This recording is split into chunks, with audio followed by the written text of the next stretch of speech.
ಹೇ, ಒಂದು ನಿಮಿಷ, ಬೇರೆಲ್ಲ ಬಿಟ್ಟು ನನ್ನನ್ನೇ ನೋಡಿ. ಓಕೆ, ರೆಡಿನಾ? ನಾನೀಗ ನಿಮ್ಮ ಮೈಂಡನ್ನೇ ಓದಕ್ಕೆ ಟ್ರೈ ಮಾಡ್ತೀನಿ. ನಾನು ಹೇಳಿದ ಹಾಗೆ ಮಾಡಿ. ಡಿ ಅಕ್ಷರದಿಂದ ಶುರುವಾಗುವ ಒಂದು ದೇಶದ ಹೆಸರನ್ನ ಮನಸ್ಸಲ್ಲಿ ಅಂದ್ಕೊಳ್ಳಿ. ಆಯ್ತಾ? ಈಗ ನೀವು ಅಂದ್ಕೊಂಡ ದೇಶದ ಎರಡನೇ ಅಕ್ಷರ, ಸೆಕೆಂಡ್ ಲೆಟರ್ ಯಾವುದಿದೆ ಅದನ್ನು ಗಮನಿಸಿ. ಓಕೆ, ಈಗ ಆ ಎರಡನೇ ಅಕ್ಷರದಿಂದ ಶುರುವಾಗುವ ಒಂದು ದೊಡ್ಡ ಪ್ರಾಣಿ ಹೆಸರನ್ನ ಯೋಚನೆ ಮಾಡಿ. ಅದರ ಚಿತ್ರವನ್ನ ಮೈಂಡ್ನಲ್ಲಿ ಕ್ಲಿಯರ್ ಆಗಿ ನೋಡಿ. ನೀವು ಡೆನ್ಮಾರ್ಕ್ನಲ್ಲಿರೋ ಆನೆ, ಎಲಿಫೆಂಟ್ ಇನ್ ಡೆನ್ಮಾರ್ಕ್ ಬಗ್ಗೆ ತಾನೇ ಯೋಚನೆ ಮಾಡ್ತಿದ್ದೀರಾ? ಹೌದಾ? ಹೌದಾಗಿದ್ರೆ ಈಗಲೇ ಕಾಮೆಂಟ್ಸ್ನಲ್ಲಿ ಎಸ್ ಅಂತ ಟೈಪ್ ಮಾಡಿ. ನೋಡಿ, ಇದು ಮ್ಯಾಜಿಕ್ ಅಲ್ಲ, ಪಕ್ಕಾ ಸೈಕಾಲಜಿ. ನಾನು ನಿಮ್ಮ ಮೈಂಡ್ ಓದ್ದೆ. ಈಗ ನಿಮ್ಮ ಮುಂದೆ ಕೂತವರ ಮೈಂಡ್ನಲ್ಲಿ ಏನಿದೆ ಅಂತ ಕರೆಕ್ಟಾಗಿ ಹೇಳೋ ಪವರ್ ನಿಮ್ಗಿದ್ರೆ ಹೇಗಿರುತ್ತೆ? ಯಾರು ನಿಜ ಹೇಳ್ತಿದ್ದಾರೆ, ಯಾರು ಸುಳ್ಳು ಹೇಳ್ತಿದ್ದಾರೆ ಅಂತ ಒಂದೇ ಸೆಕೆಂಡ್ನಲ್ಲಿ ಕಂಡುಹಿಡಿಬೋದು. ಇದೆಲ್ಲ ಸಿನಿಮಾ ಅಲ್ಲ, ಇದು ಸೈಕಾಲಜಿ. ಇವತ್ತು ನಿಮ್ಮ ಕಣ್ಮುಂದೆಯೇ ಇರೋ 3 ಸೀಕ್ರೆಟ್ ಸೈನ್ಸ್ ನಾನು ನಿಮಗೆ ಹೇಳ್ಕೊಡ್ತೀನಿ. ಮತ್ತು ಕೊನೆಯಲ್ಲಿ ಆ ಅಲ್ಟಿಮೇಟ್ ಟ್ರೂತ್ ಕೇಸ್ ಹೇಳ್ಕೊಡ್ತೀನಿ. ಅದನ್ನು ಮಿಸ್ ಮಾಡ್ಕೋಬೇಡಿ. ಸರಿ, ಆ ಡೆನ್ಮಾರ್ಕ್ ಟ್ರಿಕ್ ವರ್ಕ್ ಆಯಿತು. ಅದು ಪ್ರಿಡಿಕ್ಟಿವ್ ಸೈಕಾಲಜಿ, ಅಂದರೆ ಭವಿಷ್ಯದ ಮನಃಶಾಸ್ತ್ರ. ಆದರೆ ಈಗ ರಿಯಲ್ ಟೈಮ್ನಲ್ಲಿ ನಿಮ್ಮ ಮುಂದೆ ಕೂತವರ ಮೈಂಡ್ ಓದುವುದು ಹೇಗೆ? ಸತ್ಯ ಏನು ಅಂದರೆ ನಮ್ಮ ಬ್ರೇನ್ ನಮ್ಮನ್ನು ಮೋಸ ಮಾಡ್ಬೋದು, ಆದರೆ ನಮ್ಮ ಬಾಡಿ ಯಾವತ್ತೂ ಸುಳ್ಳು ಹೇಳಲ್ಲ. ನಾನು ನಿಮಗೆ 3 ಸೀಕ್ರೆಟ್ ಲೀಕೇಜ್ ಪಾಯಿಂಟ್ಸ್ ಹೇಳ್ಕೊಡ್ತೀನಿ. ಲೀಕೇಜ್ ಅಂದರೆ ನಮ್ಮ ನಿಜವಾದ ಭಾವನೆಗಳು ನಮಗೆ ಗೊತ್ತಿಲ್ಲದೆಯೇ ಸೋರಿಕೆ ಆಗೋದು. ಲೀಕೇಜ್ ನಂಬರ್ 1, ಕಣ್ಣುಗಳಲ್ಲ, ಕಣ್ಣುಗಳ ಚಲನೆ. ದೊಡ್ಡ ಪೋಕರ್ ಆಟಗಾರರು ಕಣ್ಣುಗಳನ್ನು ನೋಡಲ್ಲ, ಕಣ್ಣುಗಳು ಎಲ್ಲಿಗೆ ಹೋಗುತ್ತೆ ಅಂತ ನೋಡ್ತಾರೆ. ಇಲ್ಲಿದೆ ಸೀಕ್ರೆಟ್. ನೀವು ಯಾರಿಗಾದರೂ ಅವರ ನೆನಪಿನ ಬಗ್ಗೆ ಕೇಳಿದಾಗ, ಉದಾಹರಣೆಗೆ ನಿನ್ನೆ ರಾತ್ರಿ 8 ಗಂಟೆಗೆ ಎಲ್ಲಿದ್ದೆ ಅಂದಾಗ, ಅವರ ಕಣ್ಣುಗಳು ಸಹಜವಾಗಿ ಮೇಲಕ್ಕೆ ಮತ್ತು ಎಡಕ್ಕೆ ಹೋಗುತ್ತೆ. ಯಾಕೆಂದರೆ ಸೈಕಾಲಜಿ ಪ್ರಕಾರ ನಮ್ಮ ಬ್ರೈನ್ನ ವಿಜುವಲ್ ಮೆಮೊರಿ ಭಾಗ ಅಲ್ಲಿ ಸ್ಟೋರ್ ಆಗಿದೆ. ಅವರು ಆ ಚಿತ್ರವನ್ನು ರೀಕಾಲ್ ಮಾಡ್ತಿದ್ದಾರೆ. ಆದರೆ ಅವರು ಒಂದು ಹೊಸ ಕಥೆ ಕಟ್ತಿದ್ದಾರೆ. ಅವರ ಕಣ್ಣುಗಳು ಮೇಲಕ್ಕೆ ಮತ್ತು ಬಲಕ್ಕೆ ಹೋಗುತ್ತೆ. ಯಾಕೆಂದರೆ ಅದು ನಮ್ಮ ಬ್ರೈನ್ನ ವಿಜುವಲ್ ಕ್ರಿಯೇಷನ್ ಭಾಗ. ಅವರು ಒಂದು ಹೊಸ ಚಿತ್ರವನ್ನು ಕ್ರಿಯೇಟ್ ಮಾಡ್ತಿದ್ದಾರೆ, ನೆನಪು ಮಾಡ್ತಿಲ್ಲ. ಸತ್ಯ ರೀಕಾಲ್ ಎಡಕ್ಕೆ, ಸುಳ್ಳು ಕ್ರಿಯೇಷನ್ ಬಲಕ್ಕೆ. ಇದನ್ನು ನಿಮ್ಮ ಫ್ರೆಂಡ್ಸ್ ಮೇಲೆ ಟ್ರೈ ಮಾಡಿ ನೋಡಿ. ಲೀಕೇಜ್ ನಂಬರ್ 2, ನಕಲಿ ನಗುವಿನ ಒಂದು ಸೀಕ್ರೆಟ್. ನಾವು ದಿನವೂ 100 ನಕಲಿ ನಗುಗಳನ್ನು ನೋಡ್ತೀವಿ. ಹೇಗಿದ್ದೀರಾ ಅಂದಾಗ ಬರೋ ನಗು.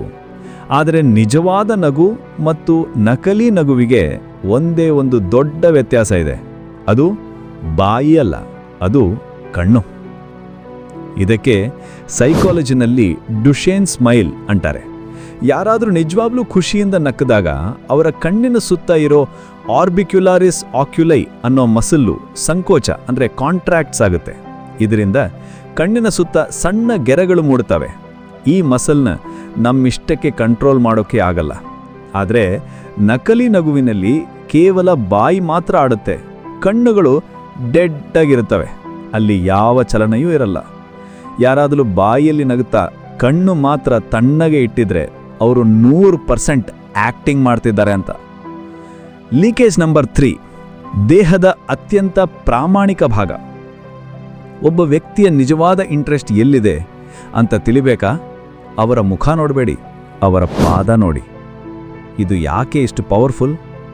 ಯಾಕೆಂದರೆ ಸಣ್ಣ ವಯಸ್ಸಿನಿಂದ ನಮ್ಮ ಮುಖದಲ್ಲಿ ನಗು, ತಲೆ ಅಲ್ಲಾಡ್ಸೋದು ಇದೆಲ್ಲ ಆ್ಯಕ್ಟ್ ಮಾಡೋಕ್ಕೆ ನಾವು ಟ್ರೈನ್ ಆಗಿದ್ದೀವಿ. ಇದಕ್ಕೆ ಸೋಷಿಯಲ್ ಮಾಸ್ಕ್ ಅಂತಾರೆ. ಆದರೆ ನಮ್ಮ ಪಾದಗಳನ್ನು ಕಂಟ್ರೋಲ್ ಮಾಡೋಕ್ಕೆ ಯಾರೂ ಹೇಳ್ಕೊಟ್ಟಿಲ್ಲ. ನಮ್ಮ ಪ್ರಿಮಿಟಿವ್ ಬ್ರೈನ್ ನಮ್ಮ ಪಾದಗಳನ್ನು ಕಂಟ್ರೋಲ್ ಮಾಡುತ್ತೆ, ಮತ್ತು ಪಾದಗಳು ಯಾವಾಗಲೂ ನಮ್ಮ ಮೈಂಡ್ ಎಲ್ಲಿಗೆ ಹೋಗಬೇಕೋ ಆ ಕಡೆಗೆ ಪಾಯಿಂಟ್ ಮಾಡುತ್ತೆ. ಒಬ್ಬ ವ್ಯಕ್ತಿ ನಿಮ್ಮ ಜೊತೆ ನಿಂತು ನಗು ಮುಖದಲ್ಲಿ ಮಾತಾಡ್ತಾ ಇರ್ಬೋದು, ಆದರೆ ಅವರ ಪಾದಗಳು ಬಾಗಿಲಿನ ಕಡೆಗೆ ತಿರುಗಿದ್ರೆ ಅವರ ಮಾತು ಮಾತ್ರ ನಿಮ್ಮ ಜೊತೆ, ಅವರ ಮೈಂಡು ಆಲ್ರೆಡಿ ಆಚೆ ಹೋಗಿದೆ. ಅವರು ಆ ಸಂಭಾಷಣೆಯಿಂದ ಎಸ್ಕೇಪ್ ಆಗೋಕೆ ಕಾಯ್ತಾ ಇದ್ದಾರೆ ಅಂತ ಅರ್ಥ. ಮುಖ ಸುಳ್ಳು ಹೇಳ್ಬೋದು, ಪಾದಗಳು ಯಾವತ್ತೂ ಹೇಳಲ್ಲ. ಸರಿ, ಈಗ ನಿಮಗೆ 3 ಲೀಕೇಜ್ ಪಾಯಿಂಟ್ಸ್ ಗೊತ್ತಾಯಿತು.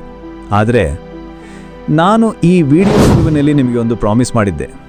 ಎಲ್ಲಕ್ಕಿಂತ ಪವರ್ಫುಲ್ ಒಬ್ಬರು ಸುಳ್ಳು ಹೇಳ್ತಿದ್ದಾರೋ ಇಲ್ವೋ ಅಂತ ಪಕ್ಕಾ ಕಂಡುಹಿಡಿಯೋಕ್ಕೆ ಒಂದು ಫೈನಲ್ ಟೆಸ್ಟ್. ಈಗ ಆ ಸೀಕ್ರೆಟ್ ಓಪನ್ ಮಾಡೋ time. The ultimate truth test. ಸರಿ, ಒಬ್ಬರು ಸುಳ್ಳು ಹೇಳ್ತಿದ್ದಾರಾ ಇಲ್ವಾ ಅಂತ ಪಕ್ಕಾ ಕಂಡುಹಿಡಿಯೋದು ಹೇಗೆ? ಒಂದು ಸಿಂಪಲ್ ಆದರೆ ಪವರ್ಫುಲ್ 3 ಸ್ಟೆಪ್ ಟೆಸ್ಟ್ ಇದೆ. ಸ್ಟೆಪ್ 1, ನಿಮ್ಮ ಪ್ರಶ್ನೆಯನ್ನು ಸ್ಪಷ್ಟವಾಗಿ ಕೇಳಿ.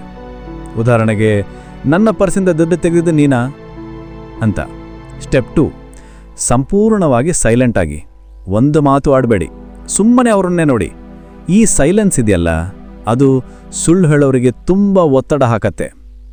ಸ್ಟೆಪ್ 3, ಅವರ ರಿಯಾಕ್ಷನ್ನ ಸೂಕ್ಷ್ಮವಾಗಿ ಗಮನಿಸಿ. ಈಗ ಆ ರಿಯಾಕ್ಷನ್ನ ಅರ್ಥ ಏನು? ಅವರು ತಕ್ಷಣವೇ ತುಂಬ ಫಾಸ್ಟಾಗಿ ಉತ್ತರ ಕೊಟ್ಟರೆ ಅವರು ಮೊದಲೇ ಒಂದು ಸುಳ್ಳು ಉತ್ತರವನ್ನು ರೆಡಿ ಮಾಡಿಟ್ಕೊಂಡಿದ್ದಾರೆ. ಉತ್ತರ ಕೊಡೋಕ್ಕೆ ತದವರಿಸಿದ್ರೆ ಅಂದರೆ ಅವರು ಆ ಕ್ಷಣದಲ್ಲೇ ಒಂದು ಸುಳ್ಳನ್ನು ರೆಡಿ ಮಾಡ್ತಿದ್ದಾರೆ. ಉತ್ತರ ಸಹಜವಾಗಿ ನಾರ್ಮಲ್ ಸ್ಪೀಡ್ನಲ್ಲಿ ಬಂದರೆ ಅವರು ಸತ್ಯ ಹೇಳ್ತಿದ್ದಾರೆ ಅಂತ. ಕೊನೆ ಮಾತು, ನೆನಪಿರಿ, ಇದೆಲ್ಲ ಮ್ಯಾಜಿಕ್ ಅಲ್ಲ, ಇದು ಸೂಕ್ಷ್ಮವಾಗಿ ಗಮನಿಸುವ ಕಲೆ. ಇಲ್ಲಿ ನಾವು ಮಾತಾಡಿದ್ದು ಇನ್ನೊಬ್ಬರ ಮೈಂಡ್ ಕಂಟ್ರೋಲ್ ಮಾಡೋದ್ರ ಬಗ್ಗೆ ಅಲ್ಲ, ಬದಲಿಗೆ ನಮ್ಮ ಸುತ್ತಮುತ್ತಲಿನ ಜನರನ್ನು ಚೆನ್ನಾಗಿ ಅರ್ಥ ಮಾಡಿಕೊಳ್ಳುವ ಬಗ್ಗೆ. ಈ ಜ್ಞಾನವನ್ನು ಸಂಬಂಧಗಳನ್ನು ಗಟ್ಟಿಗೊಳಿಸಲು ಬಳಸಿ, ಬೇರೆಯವರನ್ನು ಕಂಟ್ರೋಲ್ ಮಾಡೋಕೆ ಅಲ್ಲ. ಇದು ಒಂದು ಟೂಲ್, ವೆಪನ್ ಅಲ್ಲ. ಈಗ ಆ ಡೆನ್ಮಾರ್ಕ್ ಟ್ರಿಕ್ ನಿಮ್ಮ ಮೇಲೆ ವರ್ಕ್ ಆಯ್ತಾ? ಕಾಮೆಂಟ್ಸ್ನಲ್ಲಿ ಎಸ್ ಅಥವಾ ನೋ ಅಂತ ತಿಳಿಸಿ. ಮತ್ತು ಇದೇ ಥರ ಸೈಕಾಲಜಿ ವಿಡಿಯೋಗಳಿಗಾಗಿ ಈಗಲೇ ಇನ್ನರ್ ಲಾಜಿಕ್ಗೆ ಸಬ್ಸ್ಕ್ರೈಬ್ ಮಾಡಿ. ಸಿಗೋಣ.